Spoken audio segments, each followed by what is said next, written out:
Ibinigay ko sa'yo ang lahat. Pumayag ako sa lahat ng gusto mo. Pero ano? Ito ang isusukli mo sa akin, Joseph? Magdadala ka dito sa bahay natin ng kabit mo? Tama na, Lenny.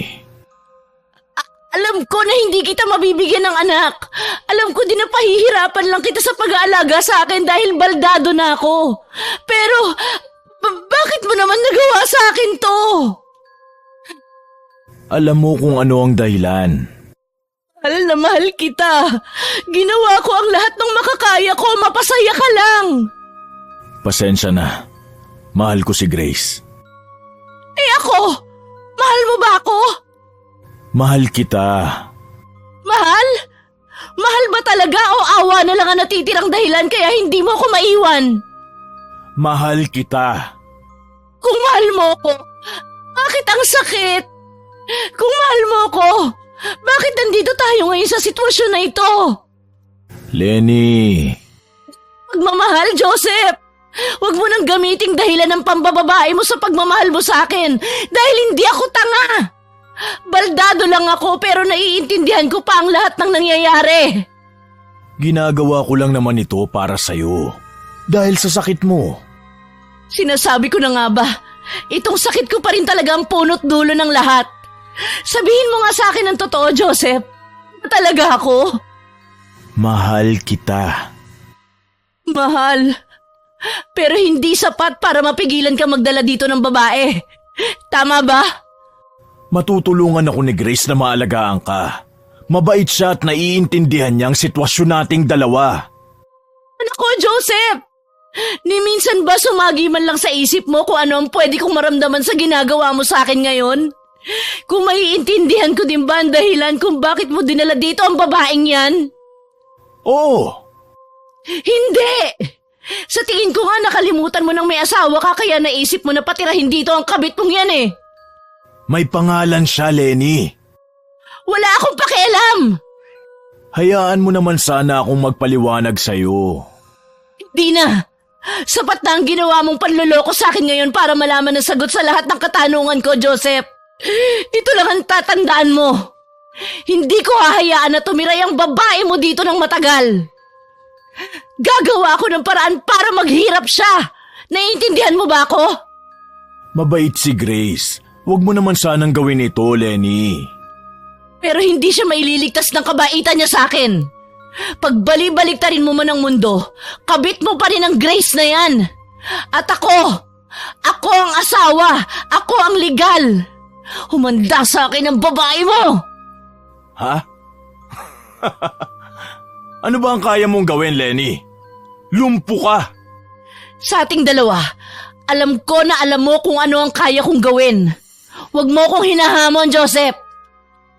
Pinanood lang ni Grace na pagulungin ng asawa ni Joseph ang wheelchair na sinasakyan nito papasok sa loob ng bahay. Bakas pa rin ang mga luha sa mukha ng babae at hindi man niya aminin.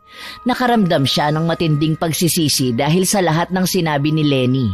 Kaya nang tuluyan itong nakapasok, mabilis niyang nilingon si Joseph. Huwag na kaya, Joseph. Pwede naman akong tumira sa bahay ng kaibigan ko. Tama si Lenny. Nakakahiya nga naman kung dito pa ako makikitira. Huwag mong sabihin yan, Grace. Ako nagpapunta sa'yo dito. Ako ang humingi ng tulong sa'yo.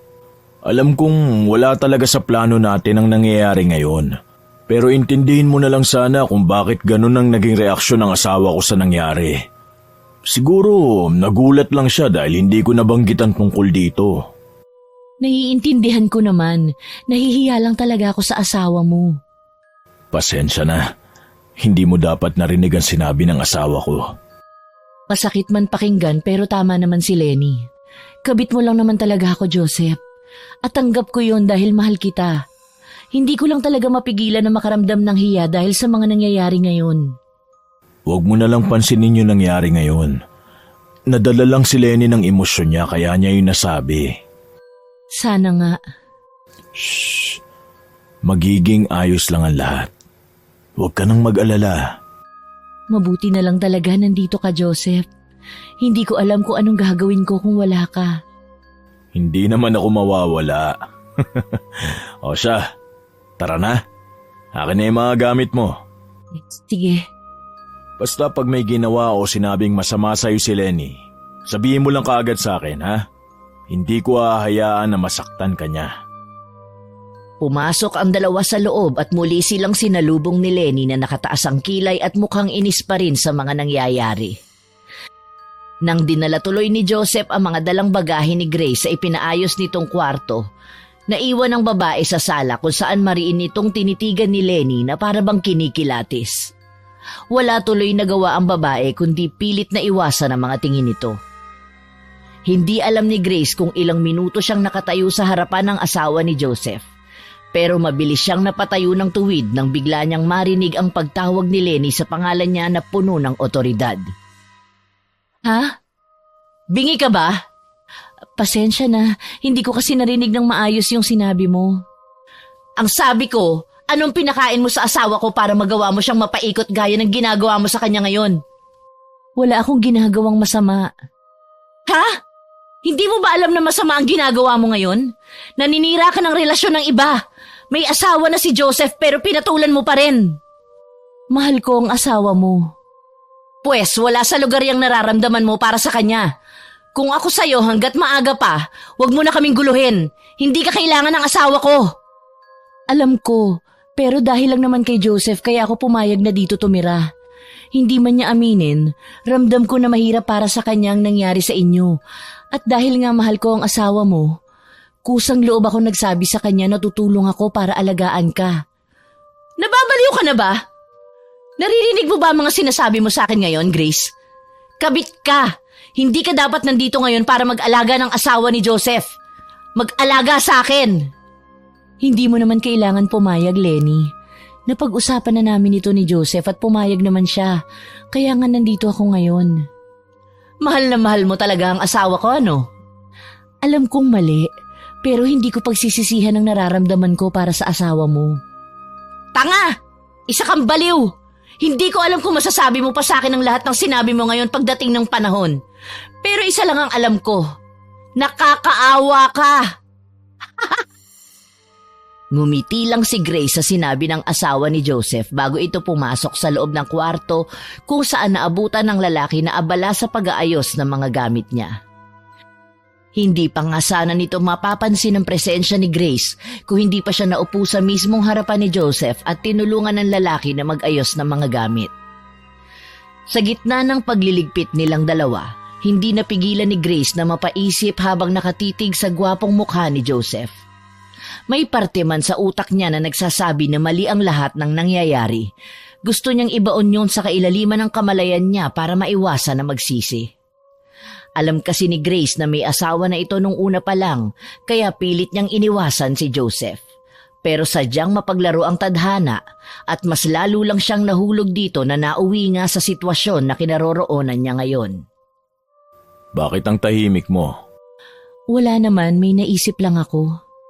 May nasabi bang masama si Lenny habang nasa labas ka kanina? O nagsisisi ka na kaagad sa naging desisyon mo? Hindi, wala. Bakit parang may malalim kaya atang iniisip? May problema ba? Pagod lang siguro ako. Gusto mo nang magpahinga? Pwede na ba? Oo naman. Saglit lang at kukuha ako ng ekstrang unang sa labas na pwede nating gamitin. Natin? Sa akin ka tatabi? Oo. Sa'yo naman talaga ako tumatabi, Grace. Bakit parang gulat na gulat ka naman yata? Pero paano yung asawa mo? Paano si Lenny? Baka may bigla siyang kailangan sa gabi tapos wala ka sa tabi niya para tumulong. Masyado ka talagang mabait. Nag-aalala lang naman ako para sa asawa mo. Matagal na akong hindi natutulog sa tabi ni Lenny.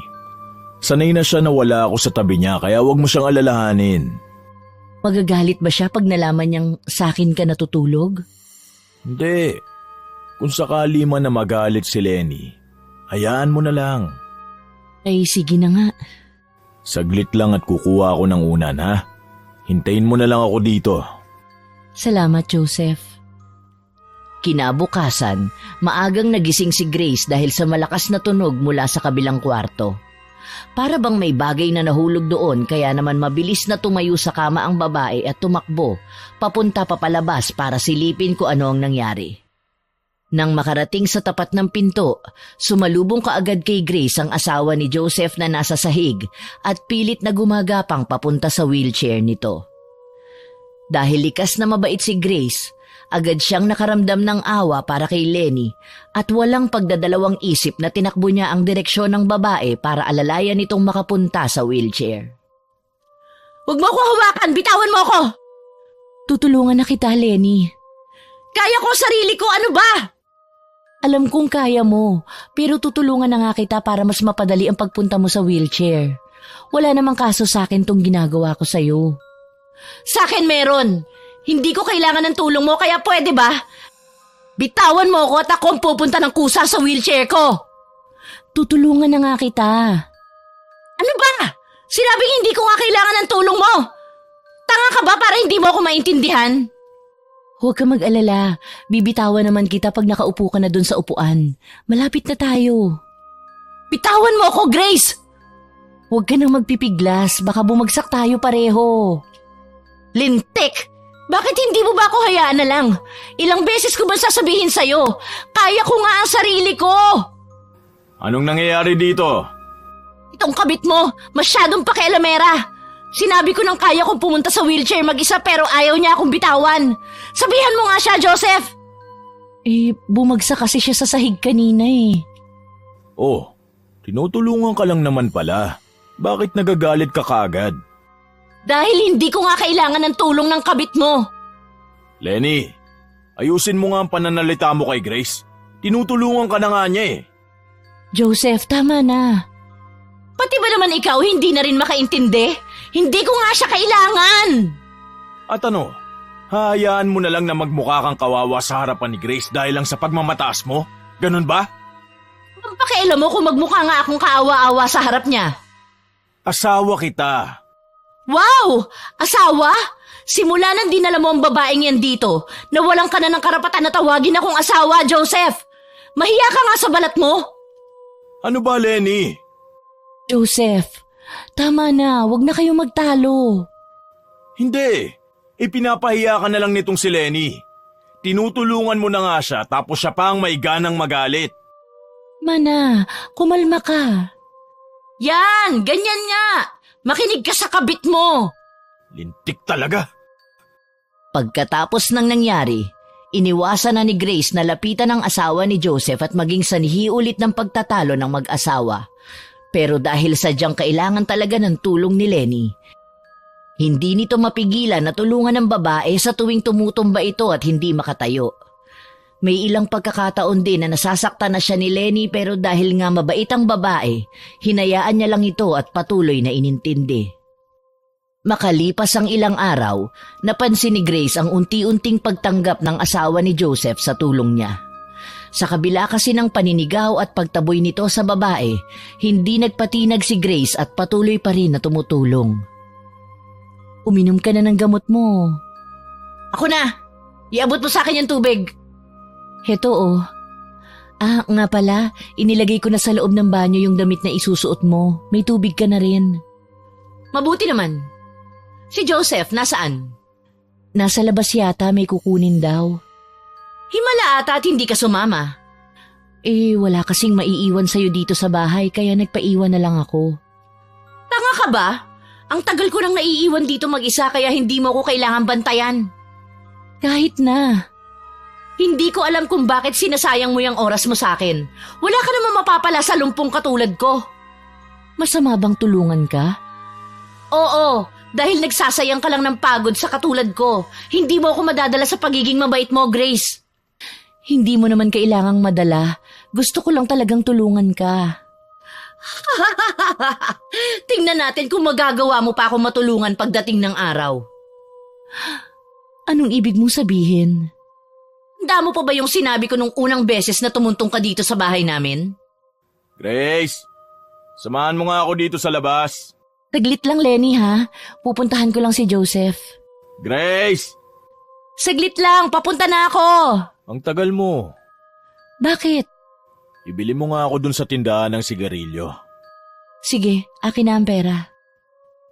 Paglabas pa lang ni Grace ng gate, napansin na kaagad niya ang kakaibang tingin ng ilang mga tambay sa kabilang lugar, lalo na ng mga nakatatandang babae. May mga mapanlait itong tingin at kahit hindi marinig ni Grace ang mga binubulong ng mga ito, alam niyang siya ang laman ng kwento ng bawat taong nadadaanan niya. Nang marating nga niya ang tindahan, dali-dali itong bumili at agad na ring umalis para maiwasan ang matanong ng mga tao doon. Akala ni Grace ay ligtas na siya mula sa mga tsismosa nang matanaw na niya yung gate, pero nagkamali ang babae. Bigla siyang napatigil sa paglalakad nang harangin siya ng isang matandang lalaki na mukhang kanina pa naghihintay. Gustuhin man itong iwasan ni Grace, bigla siyang hinawakan ng matanda sa braso at may kakaibang ngisi sa labi na tinitigan siya nito. Ikaw ba, iha, ang bagong kalaguyo ni Joseph? Bakit niyo na itanong, Manong? Kalat na kasi dito sa aming lugar na may inuwi daw na babae si Joseph. Ikaw ba yon? Ako nga ho. Aba, at hindi mo talaga itinanggi, ano? Makapal ang mukha mo, iha. Kailangan ko na hong umalis. Magandang araw ho sa inyo. Saglit lang. Bastos ang ugali mo, ah. Kinakausap ka pa tapos tatalikuran mo ko? Anong bitiwan ninyo ako? Aray! Nasasaktan ho ako! Ikaw ang kabit ni Joseph? Manong, natatakot na ho ako sa ginagawa ninyo. Tumigil na kayo, parang awa nyo na. Bakit? Wala naman akong ginagawa sa'yo, iha. Bakit ka naman matatakot sa akin? Hindi ba't sanay ka naman sa mga ganitong bagay? Yung puwersahan at delikado? Ano mo sinasabi ninyo? Halika, ipapakita ko sa'yo kung anong sinasabi ko, iha. Wag! Bitiwan niyo ho ako! Sumama ka na sa akin. Saan niyo ho ako dadalhin? Wag ho! Maawa kayo! Maawa? Ikaw ba? Hindi ka ba naaawa sa asawa ni Joseph? Wala ho akong ginagawang masama. Ginamit niyo pa talaga ang sakit niya para lang punan ang init ng katawan niyo, tapos ano? Pumunta ka pa dito para makisulok sa bahay na mag-asawang yon? Hindi ba't malandi ka? Bakit ngayon parang ayaw mo yatang sumama sa akin? Hindi ko ho kayo maintindihan. Kung ganon, ipapaintindi ko sa'yo, iha. Halika! Bitiwan niyo ho ako! Tulong! Ano ba? Huwag kang maingay. Joseph! Tulungan mo ako! Bago pa man tuluyang mahigit ng matanda si Grace papunta sa kabilang direksyon ng daan, biglang dumating si Joseph na humihingal pa at mukhang tumakbo. Ilang segundo lang itong tiningnan ng matanda bago magpatuloy na higitin ng dalaga.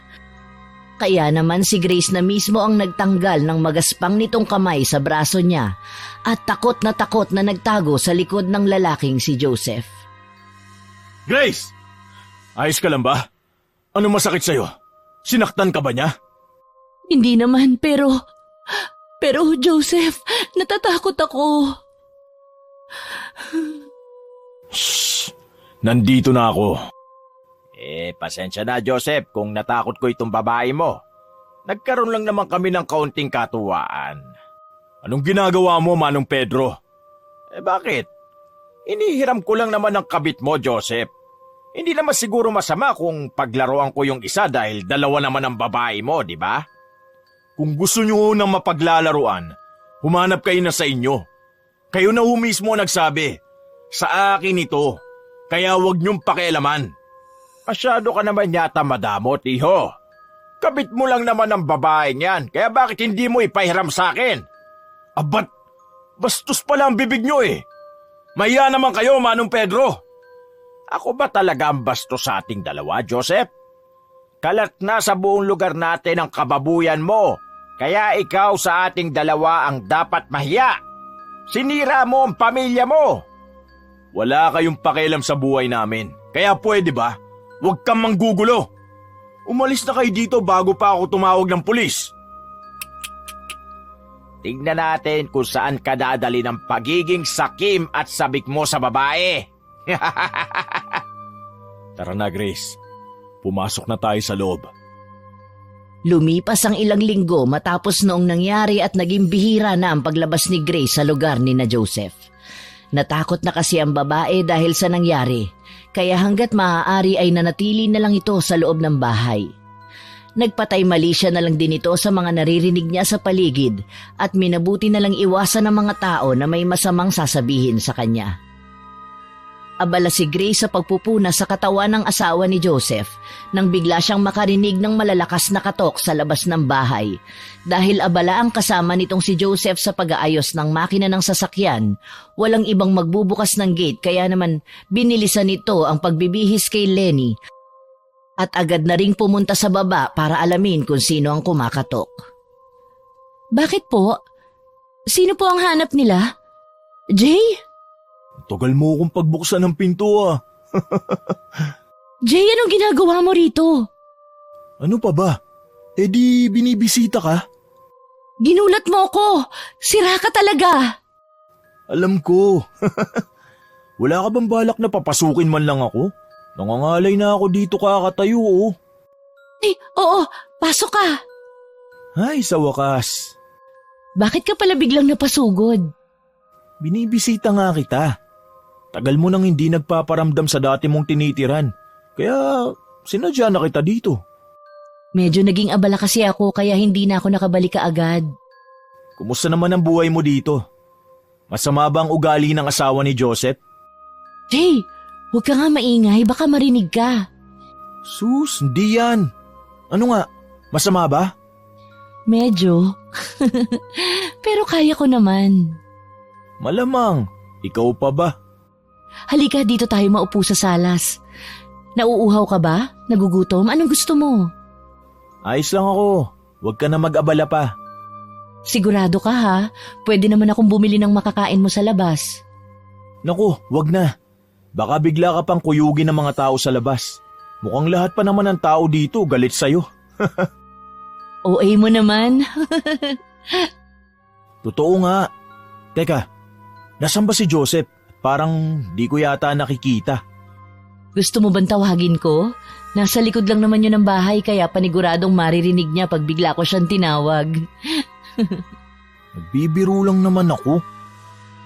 Biglang napalingon ng dalawa sa pinto ng isang kwarto nang bigla doong lumabas si Lenny na nakasakay sa wheelchair at may inis na ekspresyon sa mukha. Hindi naman sana ito papansinin ng dalawa lalo na ni Grace, pero kumunot ang noon niya nang mapansin ang biglang pananahimik ng kaibigan nitong si Jay. Nakatitig lang ito sa direksyon ng asawa ni Joseph at bakasang pagkaseryoso sa mukha. Tatanungin pa lang sana ni Grace kung ano ang dahilan ng bigla nitong hindi pag-imik nang matigil sa ere ang pagbukas ng bibig niya nang biglang tumayo si Jay. Napansin ng babae ang biglang pagtagaktak ng pawis ng binata, kasabay ng sunod-sunod nitong paglunok na para bang takot na takot habang nakatingin sa loob ng laman ng dala nitong bag. Dahil sa kuryosidad, tumayo si Grace at nilapitan ang pwesto ng kaibigan niya bago dahan-dahang silipin ang bagay na tinititigan nito. Doon nakita ng dalaga ang isang maliit na bote na may lamang hindi matukoy na likido. Kumukulo yon at patuloy na bumubula mula sa loob. Jay? Jay, may problema ba? Hoy, ano ba yung sinisilip mo? Ha? Anong sabi mo? Sabi ko, ano yung sinisilip mo? Ano yung laman ng bote? Wala. Gamit ko lang to. Gamit? Eh bakit parang bigla kang pinagpawisan nang makita mo yan?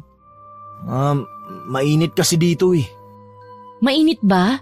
Gusto mo ba ipaglabas kita ng electric fan? Hindi na. Mabuti pa. Lumipat na lang tayo ng ibang lugar na pwedeng tambayan. Doon na lang tayo sa harapan ng gate nyo. Bakit naman doon? Aalis na rin naman ako eh, kaya doon na lang tayo mag-usap. Sandali lang naman.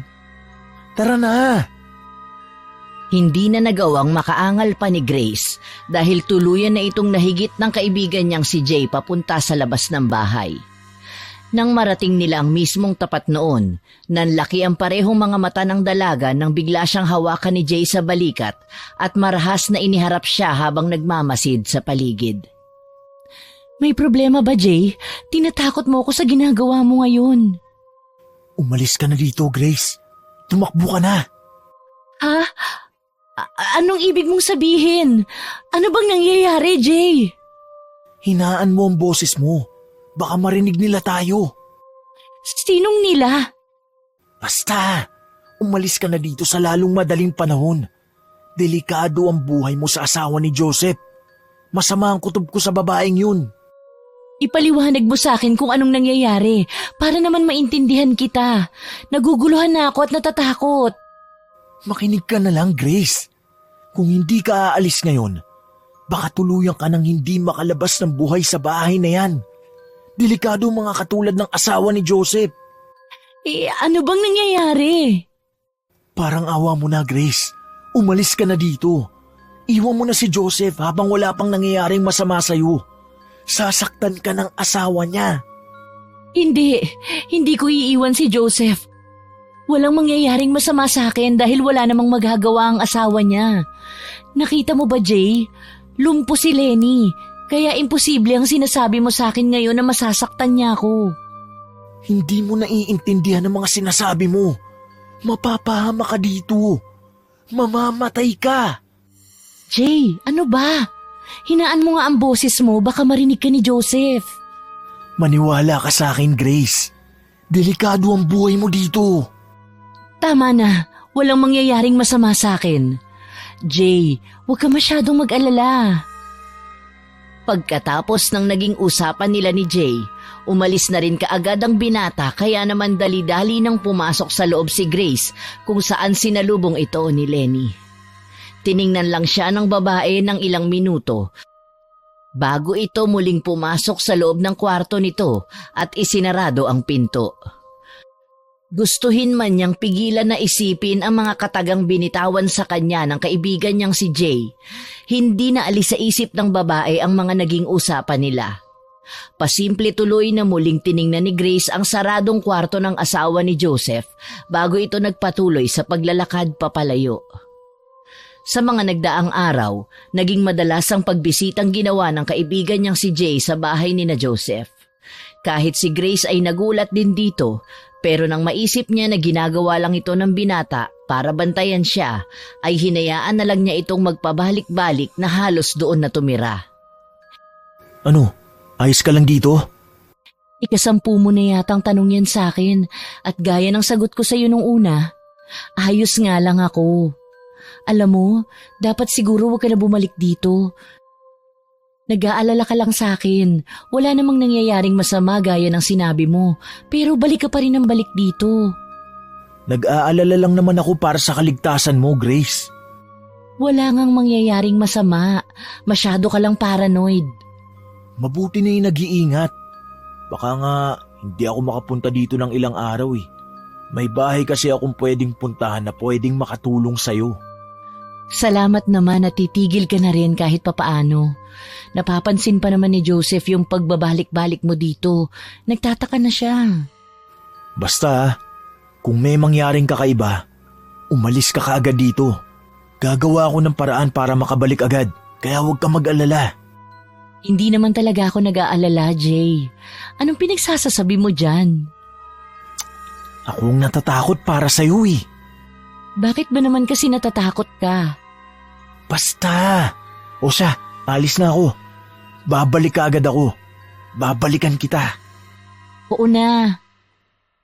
Sa mga araw na lumipas, gaya ng sabi sa kanya ng kaibigan nitong si Jay, hindi nga ito bumisita sa dalaga ng ilang beses. Akala ni Grace nung una, babalik din kaagad ang binata mula sa pinuntahan nito, pero lumipas ang mga linggo hanggang naging 1 buwan at hindi pa rin bumabalik ang kaibigan ng babae. Dahil abala sa mga ginagawa sa bahay, nawala na lang din sa isip ni Grace ang tungkol sa pagbalik ni Jay. Mas naging tutok kasi ang dalaga sa pag-intindi sa asawa ni Joseph dahil sa paglala ng pagiging baldado nito, kaya naman nawala na siya ng oras na makapag-isip-isip tungkol sa kanyang kaibigan. Naiihi ata ako ah. Magbabanyo ka? Sasamahan na kita. Anong sasamahan? Kaya kong pumunta doon mag-isa. Pero baka kailangan mo ng tulong kaya aalalay ako sa'yo. Ano ba? Bakit ang kulit mo? Sinabing ako na nga, di ba? Kaya ko ang sarili ko. Kaya ko maglakad. Tutulungan na nga kita. Alam kong mahirap pumunta mag-isa sa banyo. Pati ba naman pag-ihi ko, sasama ka pa rin? Baka kasi bigla ka nalang matumba sa loob. Lintik! Kaya ko nga sabi! Ano na naman yan? Bakit nagtatalo na naman kayong dalawa? Manahimik ka na nga lang, Joseph. Wala ka rin namang maitutulong sa akin. Huwag mo ako susundan, Grace, kundi tatamaan ka. Pero... Hayaan mo na siya. Kaya niya yon. Baka kasi madula si Lenny. Hihingi din yun ng tulong pag kailangan niya. At paano kung hindi siya humingi? Mabuti pa hihintayin ko na lang siya matapos. Magpahinga ka na, Grace. Kaya na ni Lenny ang sarili niya. Tara na, matulog na tayo sa kwarto. Sige na nga. Halika na. Nahiga ang dalawa sa kama at agad na nakatulog dahil sa pagod. Hindi na rin namalayan pa ni Grace kung nakabalik ba ng ligtas ang asawa ni Joseph dahil nagising na lang siya sa kalagitnaan ng gabi dahil sa ingay ng mga aso mula sa labas. Pagmulat pa lang kasi niya, agad na sumalubong kay Grace ang tulog na si Joseph kaya naman dahan-dahan itong umikot papunta sa kabilang bahagi ng kama. Muli na sanang ipipikit ng dalaga ang mga mata nito para magpatuloy sa pagtulog, nang bigla siyang may mahagip na figura ng tao mula sa mismong harapan ng pinto ng kwarto. Tiningnan niya yon ng mabuti at nang makumpirma na may tao nga, agad na nakaramdam ng kaba si Grace bago nito napagdesisyonan na dahan-dahang bumangon para alamin kung sino ang taong nasa dilim.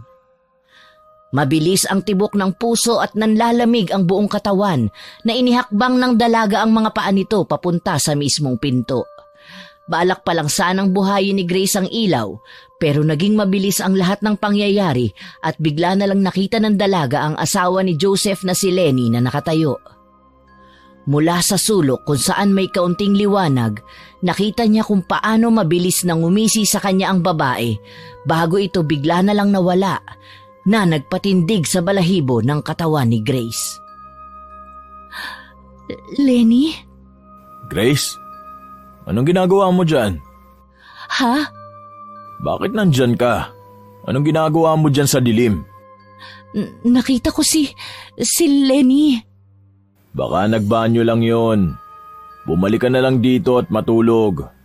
Bukas mo na siya intindihin. Pero nakita ko siyang Halika na. Matulog na tayo. Joseph? Oh, bakit? Nakakapaglakad ba ang asawa mo? Ano? Paano makakapaglakad yun? Lumpo nga, di ba? Baka masyado ka nang napapagod sa pag-aalaga kay Lenny kaya kung ano-ano ang nakikita mo. Pero nakita ko, nakatayo talaga siya doon sa dilim. Baka namamalikmata ka lang. Imposible ang sinasabi mo. Baka nga. Halika na. Bumalik na tayo sa pagtulog. Marami pa tayong gagawin bukas eh. Saglit lang ha. Iinom lang ako ng tubig sa kusina. Bilisan mo. Pilit lang nang ngumiti ang dalaga kay Joseph bago ito dahan-dahang lumabas ng kwarto. Imbis na dumiretso sa kusina gaya ng sinabi niya sa lalaki, namalaya na lang ni Grace na nasa harapan na siya ng kwarto ni Lenny at dahan-dahang pinipihit ang hawakan ng pinto.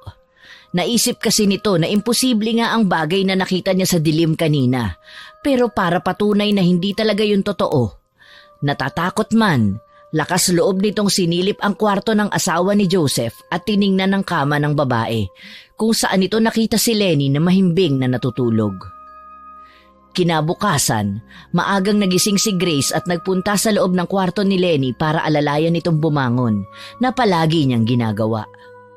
Noong araw na yon, agad na napansin ni Grace ang kakaibang mga tingin na ibinabato sa kanya ng babae.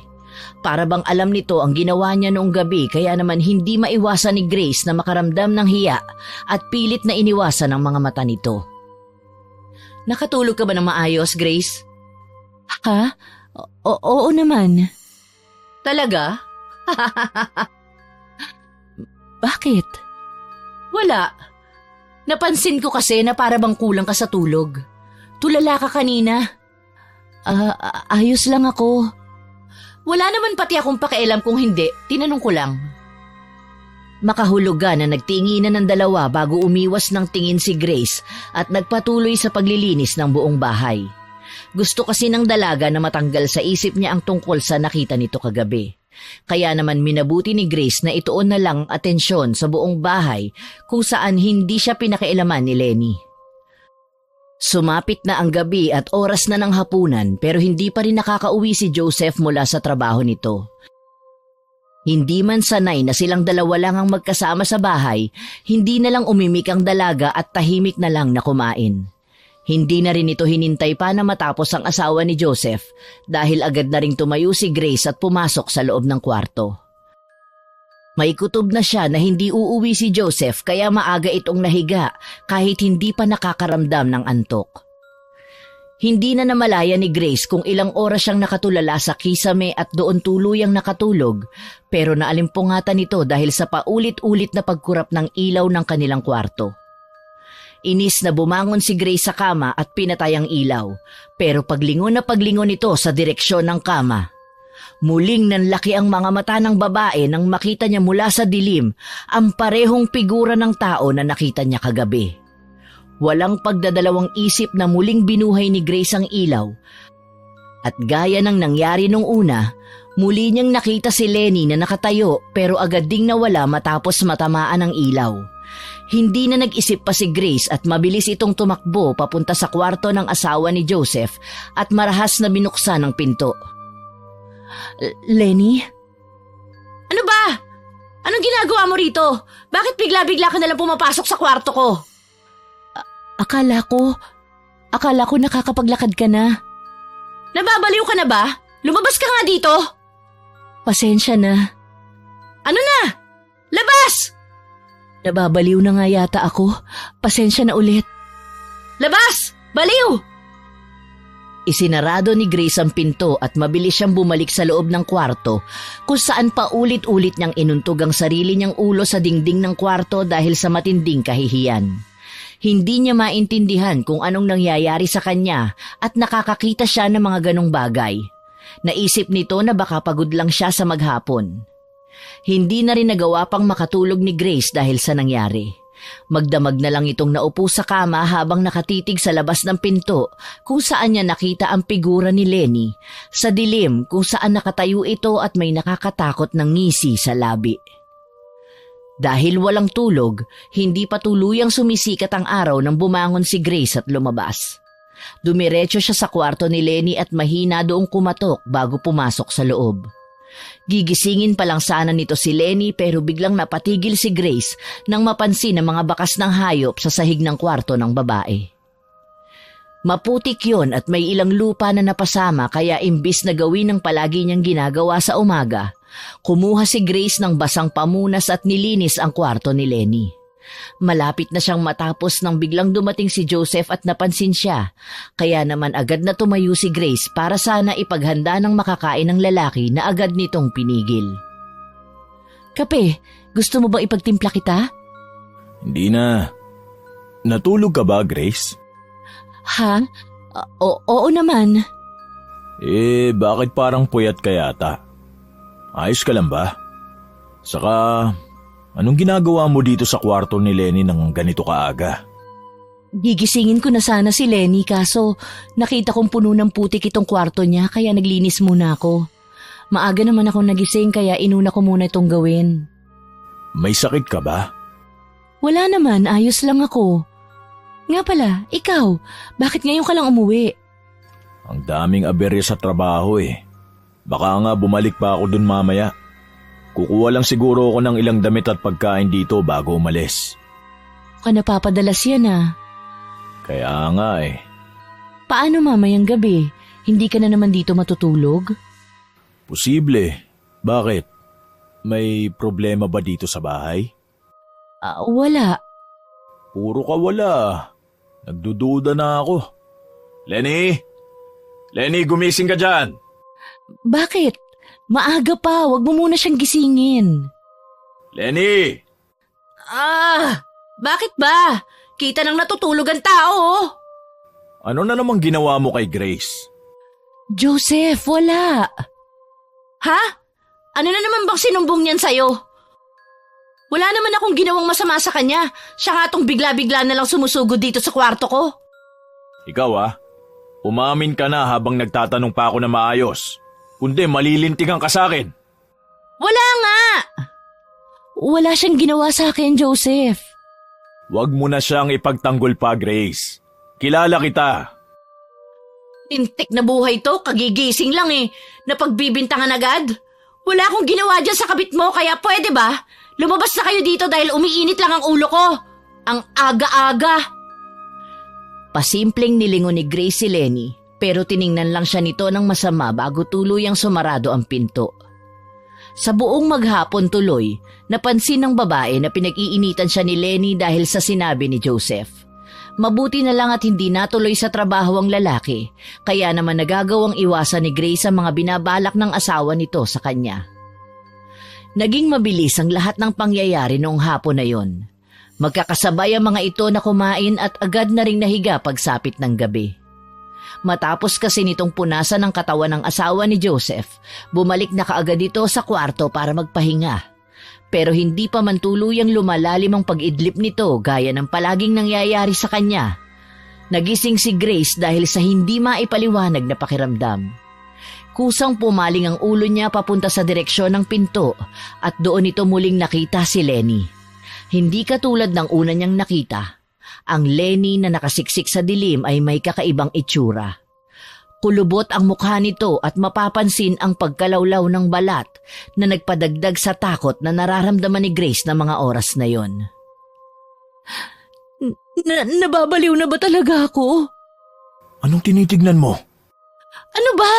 Nakakagulat ka naman. Bakit bigla-bigla ka nalang nagsasalita ng ganon? Akala ko tulog ka na. Bakit ba? Napansin ko lang naman na nakatingin ka sa labas ng pinto kaya nagtanong ako. Ayos ka lang ba? Oo, medyo natakot lang ako. Ano ba kasing tinitingnan mo doon? Oo, wala. May napansin lang ako sa dilim. Magpahinga ka na. Kung ano-ano tuloy ang nakikita mo Pwede mo bang isarado yung pinto? Hindi lang ako makatulog ng maayos pagbukas. Ganun ba? O sige, saglit. Salamat. Yan, okay na? Oo. Matulog na tayo. Baka pagod lang yan.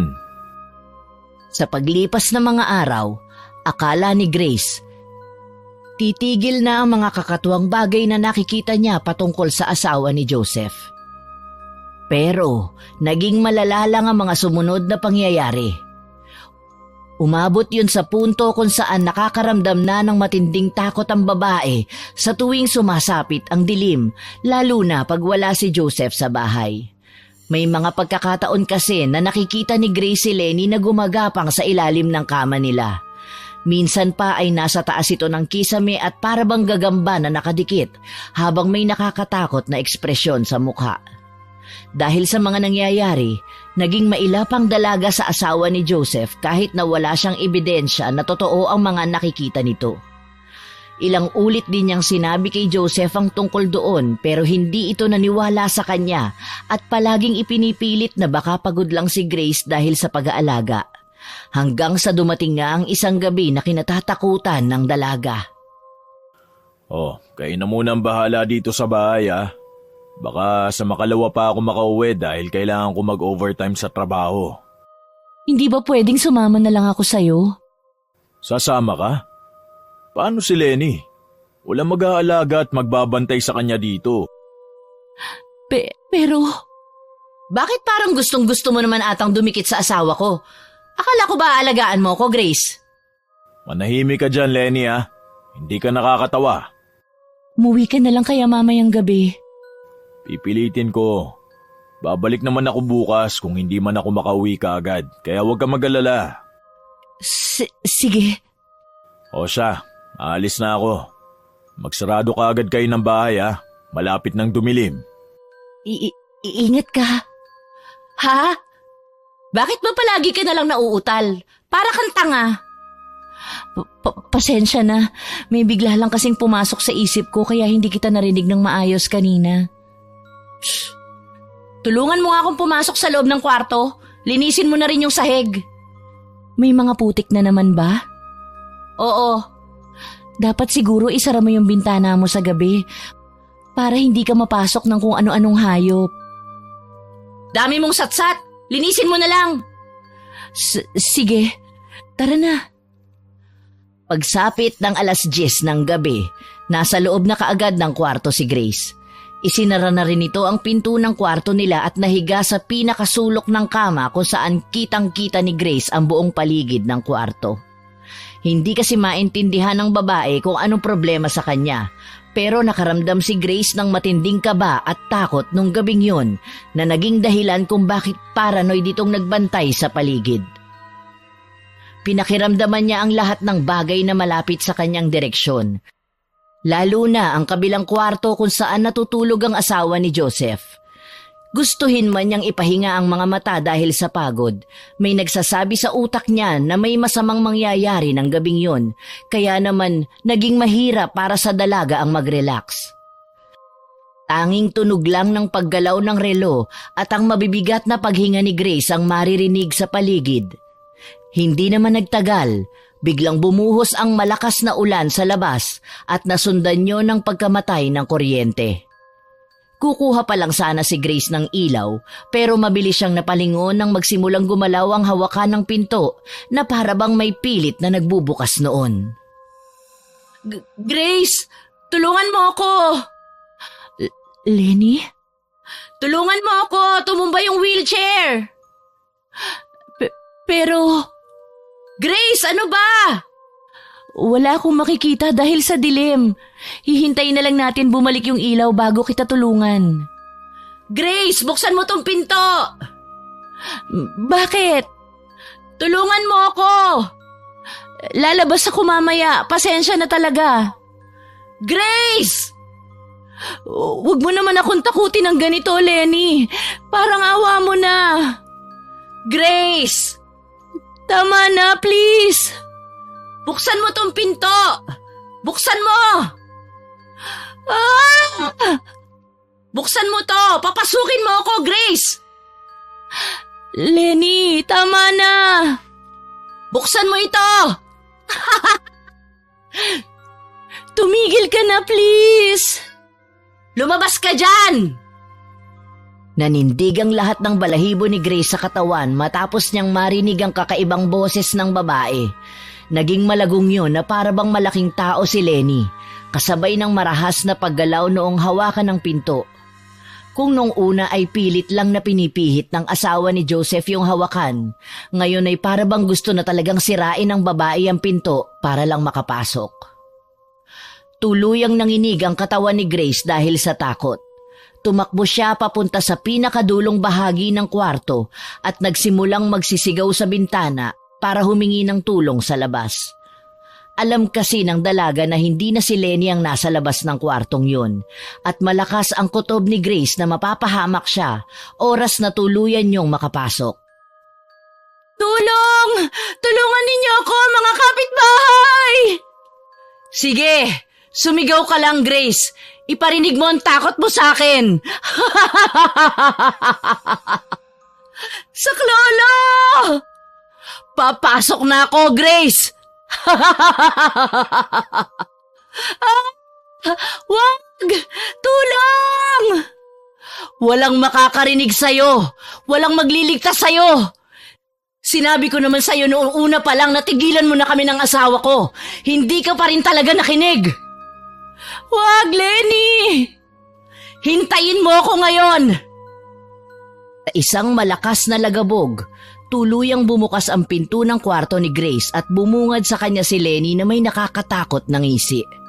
Nakatayo ito ng tuwid at nakalaylay ang mahabang buhok habang mariin na nakatitig sa mga mata ng dalaga.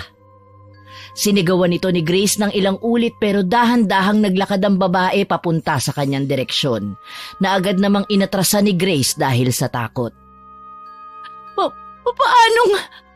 Paanong nakakalakad ka? Nagulat ka ba? Totoo ang mga nakikita ko? Oo. Totoo ang lahat, Grace. Mula nung unang gabi hanggang sa mga pagkakataon na nakikita mo kung nasa ilalim ng kama nyo. Nakakagulat, hindi ba? Ha? Lumpo ka. Panoorin mo kung paano ka pahirapan ng isang lumpo na katulad ko. Malandi ka! Lenny, wag mong gawin sa akin ito. Wag? Sinira mo ang pamilya ko. Alam mo na may asawa na si Joseph. May sakit ako. Akala mo ba maaawa ako sa'yo dahil lang inaalagaan mo ko? Hindi! Wag. Parang awa mo na. Wala naman akong ginawa sa iyong masama. Malandi ka! Haliparot at maninira ng pamilya! Dapat sa'yo, patayin! Lenny, wag! Halos lumuwa ang mga mata ni Grace nang mapanood niya kung paano dahan-dahang magbago ang anyo ni Lenny bilang isang malaking aso. Ang katawan nito ay nananatiling pantao pero ang mukha at ang mga kamay ni Lenny ay napalitan ng katawan ng aso. Itim na itim yun at may mahabang pangil. Talaga namang nakakahindik at nakakapanindig balahibo dahil sa takot. Sa pagkakataon naman na yun, tuluyang napagtanto ng babae na hindi normal si Lenny at agad na pumasok sa isip niya ang katagang aswang. Dahil sa mabilis na kilos nito, nagulat na lang si Grace nang maramdaman niya ang mabigat nitong katawan na dumamba sa kanya. Pareho itong bumagsak sa sahig at napahiga, kasabay ng biglang pagbukas ng bibig ng aso at akmang kakagatin na sana si Grace sa leeg na agad niyang naharangan ng kamay. Napasigaw ang babae sa matinding sakit habang pinapanood ang sarili niyang dugo na tumutulo papunta sa mismong harapan ng kanyang mukha. Gustuhin man niyang itulak paalis ang aso, masyado itong malaki at malakas para sa kanyang sugatang kamay. Wala tuloy nagawa ang babae kundi ang mahinang umiyak habang dinadamdam ang pagkirot ng kamay niya dahil sa walang tigil na pag-atake doon ni Lenny. Papatayin kita! Papatayin kita, Grace! Wag mong gawin sa akin to, Lenny. Parang awa mo na. Manahimik ang pokpok ka! Ang dapat sa'yo pinapatay! Tulong! Saklolo! Halika! Sumama ka sa akin!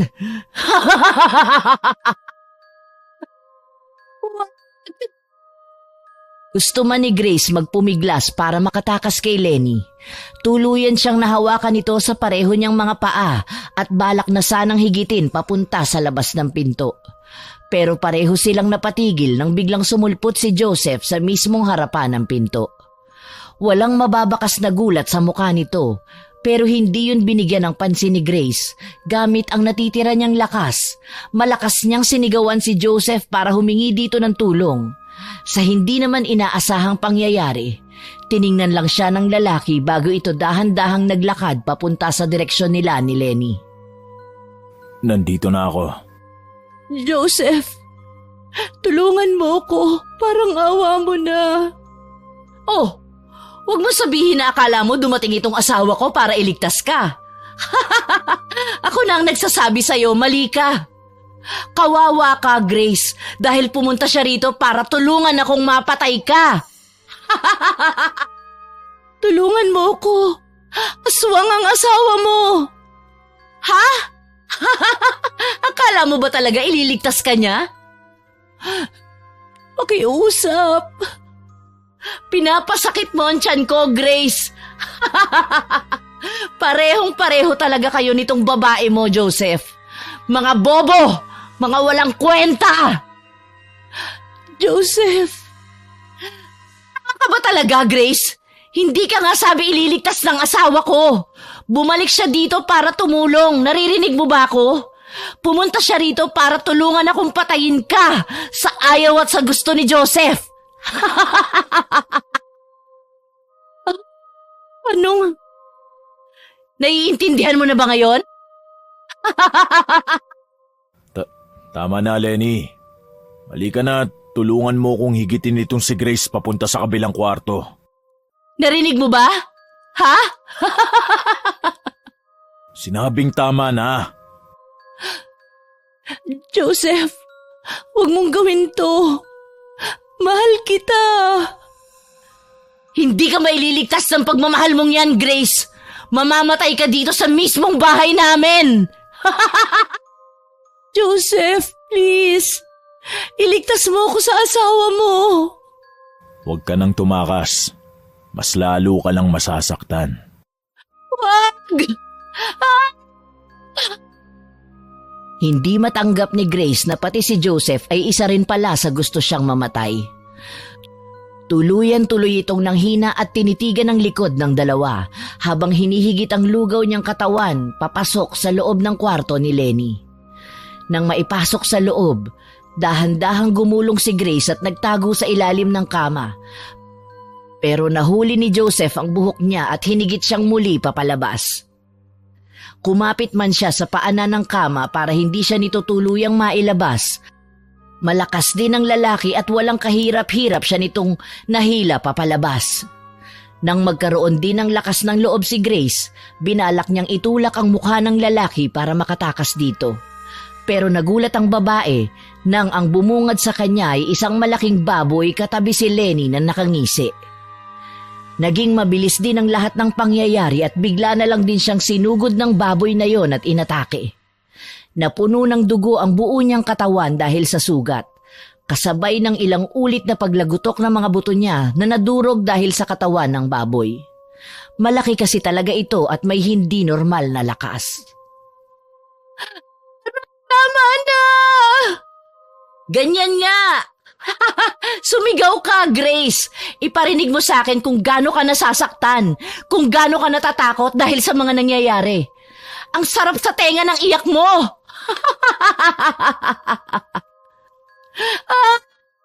Ang sakit! Tama na! Sige pa! Huwag niyong gawin sa akin to! Masakit!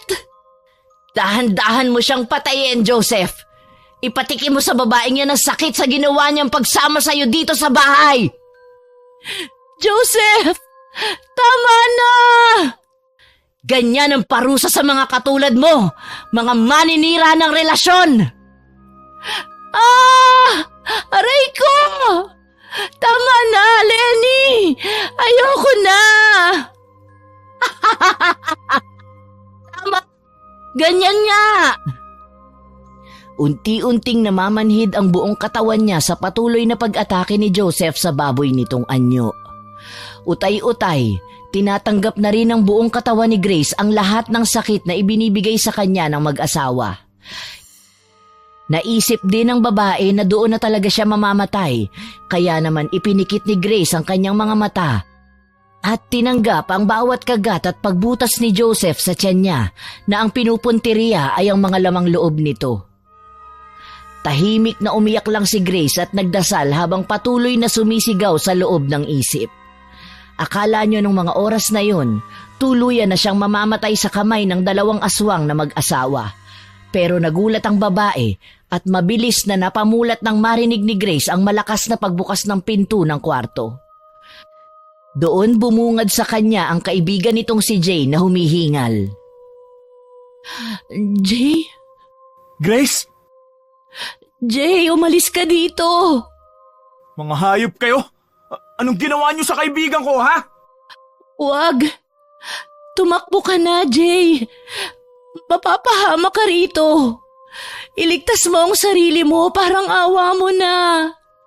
Dumating pa talaga ang kaibigan mo, Grace? Hindi ko inaasahan na babalik siya dito.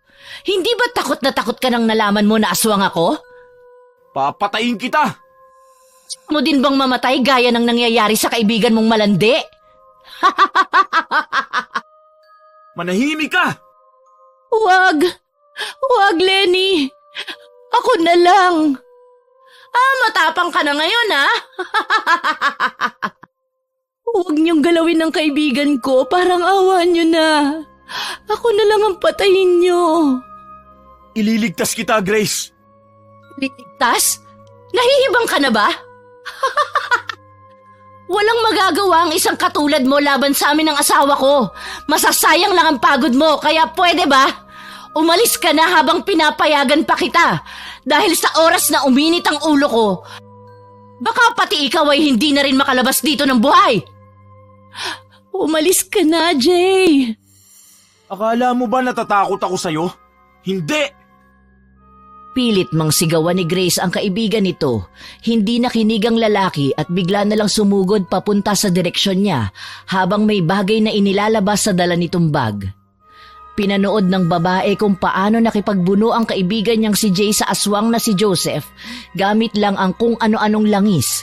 Ibinabasbas niya yon sa katawan ng baboy na nagiging dahilan ng malakas nitong pagpalahaw na parabang nasasaktan. Hindi na naintindihan ni Grace ang sunod na ginawa ng binata dahil tuluyan siyang napahiga sa sahig habang hawak ang tiyan niya na hindi tumitigil sa pagdurugo. Hindi na rin nagawa pang lumingon nito para tingnan si Jay dahil sa matinding panghihina. Ang tanging nagawa lang nito ay ang pakinggan ang paligid kung saan narinig niya ang palitan ng palahaw ng mga ito. Hindi naman nagtagal. Wala nang narinig si Grace na ingay ng baboy sa paligid at tanging paghinga na lang ni Jay at sigaw ni Lenny ang natira. Ha? Papaanong?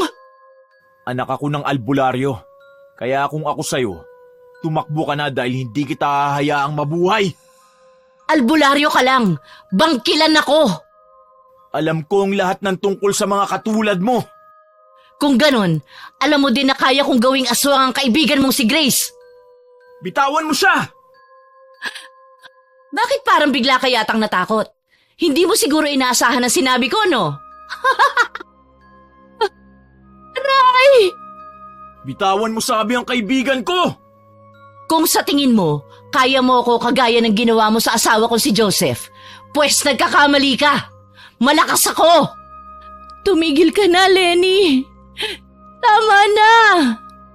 Manahimik kang malandi ka! Hindi naman mangyayari ang lahat ng ito kung hindi dahil sa'yo eh. Hindi ko alam kung anong nakita sa'yo ni Joseph para bigla na lang niya akong lokohin.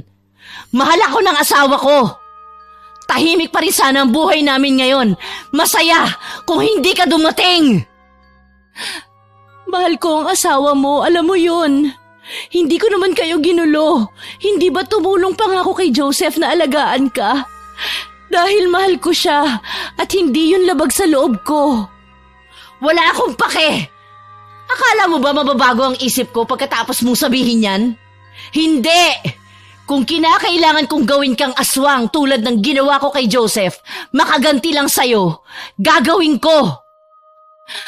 Anong ibig mong sabihin?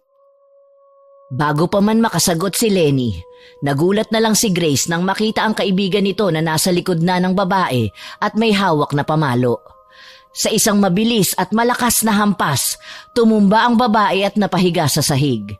Tuluyang binibitawan ang nanghihina ng katawan ni Grace na agad na sinalo ni Jay at inihiga sa malapit na kama.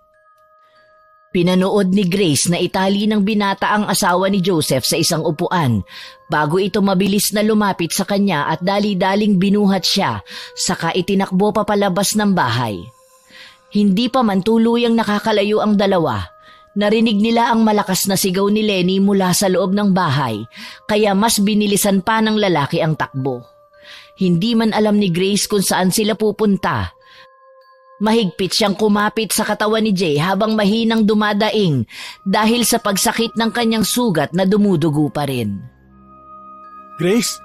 Grace, ayos ka lang ba? Jay? Huwag kang pipikit. Hahanap tayo ng malapit na ospital na pwedeng gumamot sa mga sugat mo. Buisit, hindi pa rin talaga tumitigil yung pagdurugo. Delikado to. Saan tayo pupunta? Hindi ko alam. Pero kailangan natin makalayo. Baka sundan tayo ng asawa ni Joseph at maabutan. Mahirap na. Paano kung hindi tayo makatakas? Baka maabutan nila tayo at mapatay. Huwag kang magsalita ng ganyan. Hanggat kaya natin tumakbo, tatakbo tayo. Si Lenny lang naman na may kakayahan na humabol sa atin dahil hindi ko siya napuruhan kanina. Si Joseph, siguro hanggang kinabukasan tulog pa rin yun. Salamat at dumating ka. Akala ko mamamatay na ako kanina. Mabuti na nga lang talaga at nakinig ako sa sinasabi ng utak ko kanina. May masama na kasi talaga akong kutob na may mangyayari sa iyong masama kaya kahit malayo, nagbiyahe na kaagad ako para pumunta dito. At yun nga, naabutan kita. Yung tungkol sa sinabi ni Lenny, totoo ba na alam mo na talaga na aswang siya nung unang araw pa lang? Oo, nakita mo yung langis sa bag ko? Yung sinilip mo noon? Ibinigay yun sa akin ng nanay ko noon. Kumukulo yun sa tuwing may aswang sa paligid. Nakita mo naman, kumukulo yung laman ng bote nung unang araw na pumunta ako sa bahay nyo. Kaya nalaman ko na aswang ang asawa niya. Si Lenny lang? Oo, siguro hindi naman talaga aswang si Joseph noong mga panahon na yun. Posible na ginawa lang siyang aswang ng asawa niya dahil sa nangyari.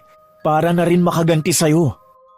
Diyos ko, kaya ba sabi ni Lenny gagawin niya rin akong aswang? Oo, kaya niyang gawing aswang ang isang normal na tao kung gusto niya. Ganun ang mga bangkilan.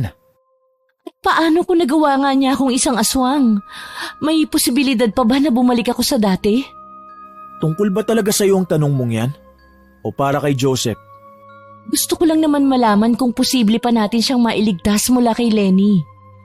Wala na. Paano ka nakasigurado? Malakas ang kutob ko na alam din ni Joseph na aswang ang asawa niya. Paano kung... Tama na, Grace. Munti ka na nga mamatay dahil sa pagmamahal mo sa lalaking yun eh. Tumigil ka na. Sorry. Ayos lang. Tara na. Kumapit ka sa akin na mahigpit. Tatakbo ko na mabilis. Kailangan natin na mas makalayo dito. Sige. Kaunting tiis na lang. Magagamot na rin yung mga sugat mo. Gagawa ako ng paraan. Mariin na napapikit si Grace habang pinapakiramdaman ang mabilis na pagtakbo ng kaibigan niyang si Jay. Hindi nito alam kung gaano nakalayo ang narating ng lalaki. Pero takas siyang nagmulat ng mga mata at sumilip matapos biglang tumigil ni Jay. Mula sa madilim na bahagi ng daan, nakita niya ang isang pamilyar na lalaki na naninigarilyo at may dalang bote ng alak.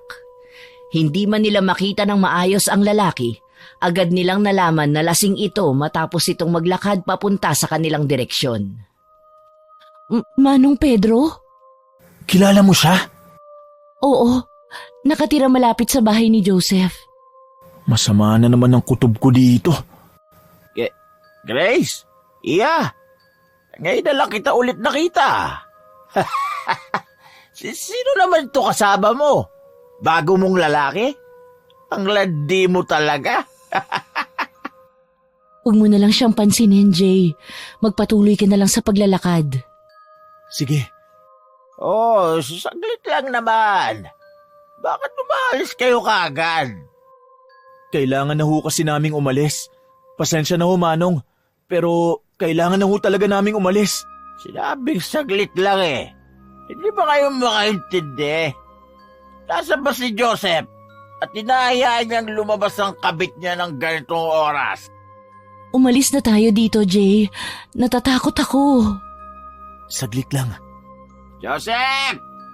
Joseph! Nandito ang kabit mo! Si Grace, nandito! Jay, takbo! Tumakbo ka na!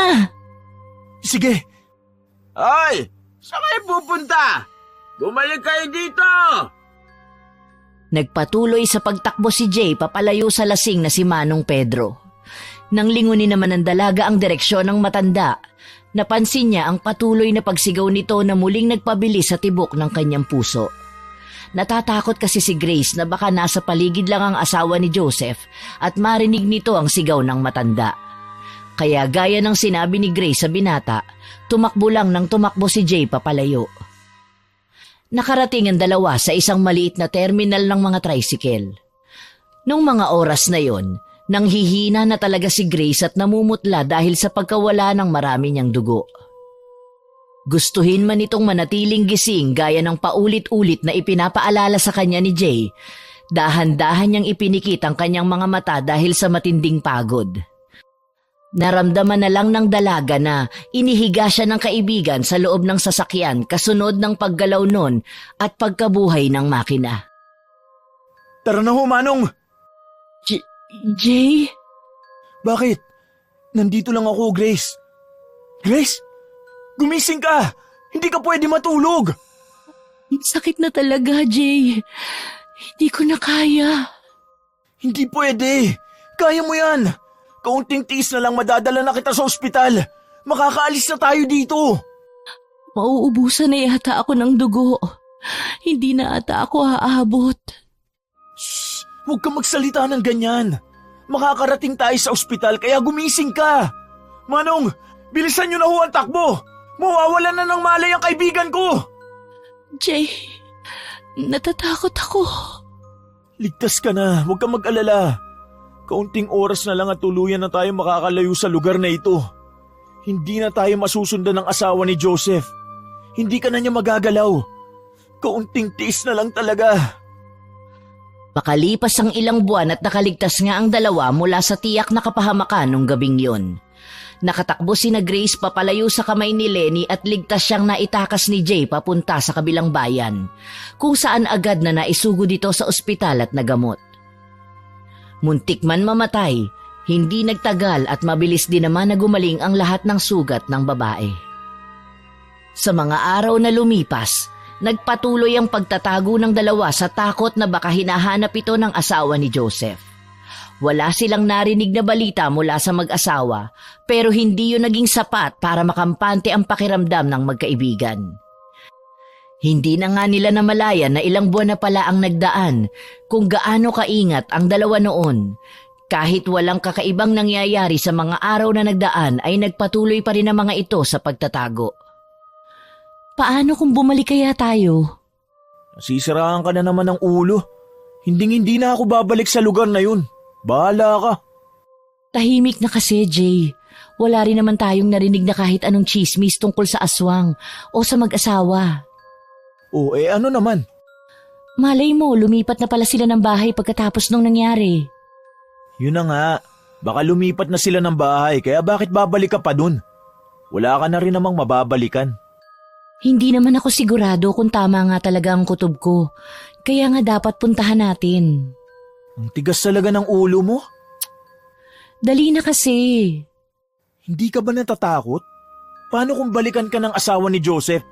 Paano kung sa pagkakataon na to, hindi ka na talaga makatakas? Di patay ka. Hindi na mauulit yun. Binigyan mo naman pati ako ng pangontra kaya hindi na nila ako malalapitan. Yan ang sinasabi ko. Hindi porket may pangontra ka, Grace, ligtas ka na kaagad sa aswang. Pangontra nga lang, di ba? Oo na, samahan mo na kasi ako. Nakakainis ka naman. O siya, sasama na ako. Salamat. Agad na nagbiyahe si Grace at ang kaibigan nito pabalik sa bahay ni Joseph. Hindi pa man tuluyang nakakarating sa mismong tapat ng bahay, agad na nakaramdam ang babae ng magkahalong takot at kaba. Ayaw niyang ipahalata sa kaibigan nito ang kanyang nararamdaman pero agad na napansin ni Jay ang ekspresyon ng mukha niya, kaya kumunot ang noo ng binata at mahinang napailing. Naunang naglakad si Grace papunta sa direksyon ng bahay at nang marating na nga nito ang mismong harapan ng gate, lumingon ito kay Jay at hinintay na makalapit. Bago pa man nila mapasok ang loob, agad na napatigil sa paghakbang si Grace dahil sa boses ng isang matanda. Wala na sila dyan. Manong Pedro, ano ang ibig niyong sabihin? Matagal nang umalis yung mag-asawa dyan. Ilang buwan na rin siguro ang nakalipas. Bakit ho kaya? Alam niyo ho ba kung anong dahilan? Ikaw, sino pa ba? Kalat na sa buong bayan na ikaw ang dahilan kaya biglang umalis sina Joseph dito para lumipat ng bahay sa ibang lugar. Siguro dahil tumakbo ka kasama niyang bago mong lalaki.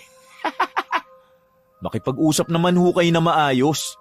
Nakikipag-usap naman ako na maayos ah. Sinabi ko nga na umalis na dyan yung mag-asawa, di ba? Maayos nga ho. Wala naman kayong respeto kay Grace. Dapat magbigyan ng respeto ang mga katulad niya. Ba't bastos talaga ho kayo, no? Tama na, Jay. Umalis na tayo rito.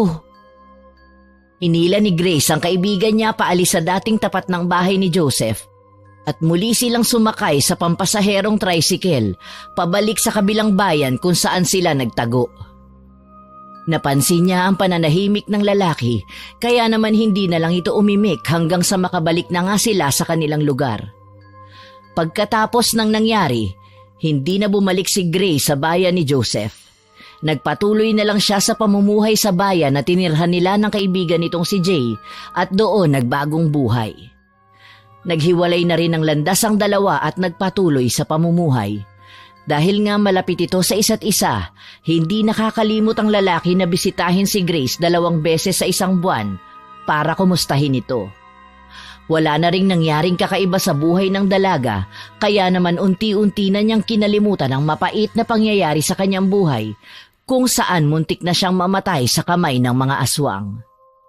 Ginamit ni Grace na aral ang lahat ng naranasan niya ng gabing yun at mas pinili na lang na mamuhay mag-isa nang walang tulong ng lalaki maliban sa matalik niyang kaibigan na si Jay. Oh, paano? Alis na ako. Sige, salamat nga pala sa lahat ng tulong mo sa akin. Wala yun. Magkaibigan tayo, di ba? Normal lang natulungan kita kahit ang kalabang ko pa mga aswang. Loko ka talaga. Mag-ingat ka dito ha. Wala na ako sa paligid kaya umayos ka. Tawagan mo na lang ako pag may nangyaring hindi maganda at dadating ka agad ako. Oo na. At parang awa mo na. Pumili ka naman ng matinong lalaki. Yung walang sabit o walang asawa. Mapapahama ka lang talaga sa mga ganong klase ng lalaki. Mamaya, aswang na naman. Hindi na, natatakot na ako. Nakakadala pala. Mabuti naman. O siya, alis na ako ha. Bye-bye. Umiwas ka sa mga aswang ha. Oo, ikaw din. Kinawayan ni Grace ang kaibigan nito at pinanood ang umaandar na jeep papalayo sa terminal kung saan niya ito hinatid. Nang hindi na niya matanaw yung sasakyan, saka lang siya tumalikod at may matamis na ngiti sa labi na naglakad papalayo. Maraming nangyari sa buhay ni Grace. Maganda, masaya, nakakatakot at nakakamatay. Marami siyang napulot na aral dahil sa nangyari at sa awa naman ng Diyos, hindi na siya nakasalubong pa ng panibagong aswang matapos ang lahat.